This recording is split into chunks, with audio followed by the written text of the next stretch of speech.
Assalomu alaykum, hurmatli qadrdonlar. Bir necha kunlik tanaffusdan so'ng yana ekran qarshisidamiz. Agar sizlarga ham tayyor holatda mebel texnikalari bilan qilib qo'yilgan xonadon kerak bo'ladigan bo'lsa, bu video aynan sizlar uchun. Bizning bugungi manzilimiz Parkentsoy turar majmuasi bo'lyapti va bu yerda sizlarga umumiy maydoni 41 kvadrat metrdan iborat bo'lgan mebel texnikasi, hamma shart-sharoitlar tayyor bo'lgan bitta xonadonimizni ko'rsatamiz. Video davomida shart-sharoitlarning narxlarini ham aytib o'tamiz.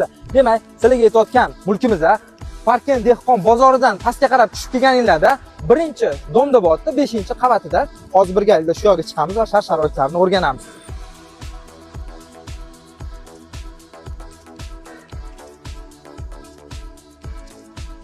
Demak, bizlar xonadonimizning kirish qismida bizlar xavfsizlik nuqtai nazaridan podyezdga chiqish uchun mana bunaqa qulfli kartalar qo'yilgan ekan. Chiroqlarimiz ham harakatga ishlaydigan chiroqlar ekan. Endi 5-etajga ko'tarilamiz.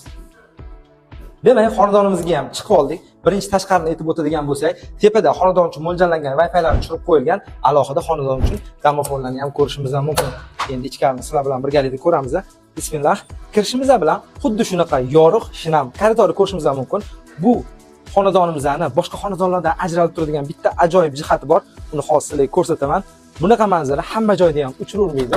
Buni birinchida joylashganligi uchun butun Parkent tog'larini ajoyib manzarasini xuddi shunday holatda ko'rishingiz mumkin bo'ladi. Va bu yerda bizani birinchi xonamiz, kattalar uchun mo'ljallangan yotoqxonamiz bo'ladi. Mebel texnikalari hammasi chiroyli qilib o'rnatib qo'yilgan, konditsionerlari ham o'zini joy-joyida bo'lib turibdi. Xonadonimizda to'laligicha tupli pol bilan ta'minlangan. Hozir oyoqlarimiz juda ham issiq holatda bo'lib turibdi. Keyingi ikkinchi xonamiz bu yerda dush hamda sanuzelari chiroyli qilib o'rnatib qo'yilgan bo'lsa, undan keyingi xonamiz mehmonlar uchun mo'ljallangan, barcha mebel texnikasi tayyor holatda bo'lgan mehmonxonamiz bo'lyapti.